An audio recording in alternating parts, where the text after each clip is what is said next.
बिस्मिल्लाहिर्रहमानिर्रहीम। पोस्ट वार economic order के बाद अब हम पॉलिटिकल आर्डर की तरफ आएंगे। पॉलिटिकली जब वर्ल्ड वार सेकेंड के बाद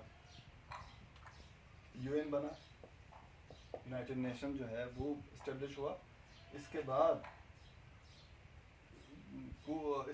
जो है वर्ल्ड वार सेकेंड के बाद कोल्ड वार स्टार्ट हो गया बिटवीन यूएसएसआर यानी रशिया, आजकल का रशिया जो है, और यूएसए की दुनिया। और दुनिया जो है पॉलिटिकली तीन आप कह सकते हैं कि ब्लॉक्स में तकसीम हो गई। एक ब्लॉक था वेस्टर्न ब्लॉक जिसको लीड कर रहा था यूएसए, और दूसरा ब्लॉक था ईस्टर्न ब्लॉक जिसको लीड कर रहा था यूएसएसआर, और तीसरा नॉन अलाइनमेंट मूवमेंट के साथ जो स्टेट, जो थर्ड वर्ल्ड स्टेट थे, उन्होंने एक तंजीम बनाई, नेम उसको कहते हैं नॉन अलाइनमेंट मूवमेंट। तो वो उनका ये मानना कि हम न्यूट्रल है, हम किसी भी ब्लॉक की तरफ नहीं है, न ईस्टर्न ब्लॉक की तरफ न वेस्टर्न ब्लॉक की तरफ। तो पॉलिटिकली ये सीन चल रहा था 1991 तक।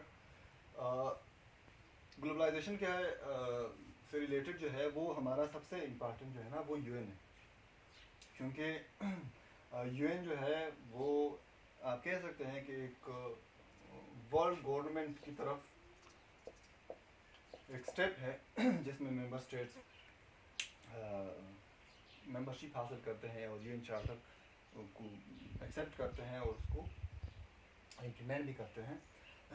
यूएन जो है वो ग्लोबलाइजेशन को हम अगर इसके साथ रिलेट करें तो प्योरली एक आप कह सकते हैं कि किसी हद तक एक steps towards a global government है, जहाँ पे एक तस्वर है कि पॉलिटिकल बाउंड्रीज जो है या स्टेट जो है वो ख़त्म हो जाएगी और एक ग्लोबल गवर्नमेंट स्टेटलेस वर्ल्ड जो है वो क्रिएट होगी। लेकिन अभी तक ऐसा कुछ नहीं है, स्टेट्स अभी भी पावरफुल हैं और नियर फ्यूचर में ऐसा कुछ नज़र नहीं आ रहा। लेकिन फ़िलहाल यूएन जो है वो it is a step towards the global government. Another milestone is that of regional organization. Regional organisation 1960s और 70s के बाद जिस तरह यूरोपियन यूनियन है, सार्क है, आसियान है, शंघाई कोऑपरेशन ऑर्गेनाइजेशन है, ओआईसी है, ये सारे रीजनली आप एक कह सकते हैं कि ब्लॉक्स वगैरह हैं। एक रीजनली आपको ग्लोबलाइजेशन का एक मिसालें देते हैं या एक झलक हैं। तो पॉलिटिकली हमारा अच्छा यूएन की बात हम करते हैं तो उसमें सबसे इम्पॉर्टेंट जो इनके आर्गन है वो है सिक्योरिटी काउंसिल, क्योंकि सिक्योरिटी का काउंसिल का फंक्शन ये है to handle issues of peace and security of the world. Peace और सिक्योरिटी के इश्यूज का सिक्योरिटी काउंसिल डील करती है, और इसमें 15 मेंबर्स होते हैं, जिसमें 5 मेंबर्स जो हैं वो परमानेंट होते हैं और उनके पास वीटो पावर है। मतलब अगर ये ना चाहे, इनमें से इन 5 में से एक भी स्टेट ना चाहे तो वो रिजोल्यूशन, चाहे पूरी दुनिया एक तरफ हो और इन 5 मेंबर में से एक मेंबर दूसरी तरफ हो, तो वो रिजोल्यूशन जो है ना नल एंड वाइड करार दी जाएगी। ये 5 कौन कौन से हैं? USA, UK, France, Russia, China. इसमें अगर आप देखें तो ये 3 जो है ये यूरोप से हैं, अमेरिका, और एक जो है वो एशिया से है। मतलब ये इसमें मोस्ट अनडेमोक्रेटिक इंस्टीट्यूशन जो है दुनिया में वो है आपका यूएन, और उसमें यूएन सिक्योरिटी काउंसिल।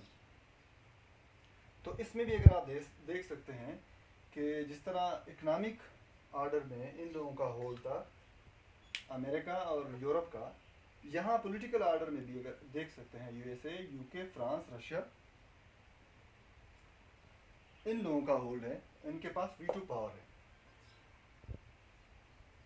तो पॉलिटिकल आर्डर में भी इन लोगों को फ़ायदा है, इन लोगों का होल्ड है, और इकनॉमिक आर्डर भी इन लोगों का होल्ड है।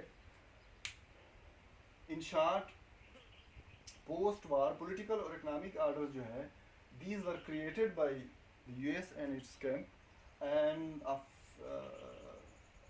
no doubt that these orders are established for their own uh, for their own for their own national interest, for their self.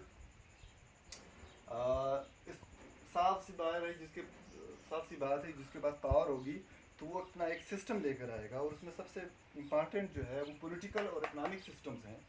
और पोस्ट सेकेंड वर्ल्ड वार के बाद वेस्टर्न वर्ल्ड ने वही किया जो उनको करना चाहिए था, कि अपने लिए एक ऐसा आर्डर्स लेकर आया पॉलिटिकल जो इनके लिए फ़ायदेमंद हो। तो इंशाल्लाह इन शॉर्ट ही, लेकिन फ़ायदा होगा। अगर किसी को कुछ मसला है, किसी को कोई कंफ्यूजन है, तो वो मुझे व्हाट्सएप के ग्रुप पे मुझसे बात कर सकते हैं, मुझसे क्वेश्चन कर सकते हैं। इंशाल्लाह नेक्स्ट टॉपिक के साथ फिर आएंगे। Thank you.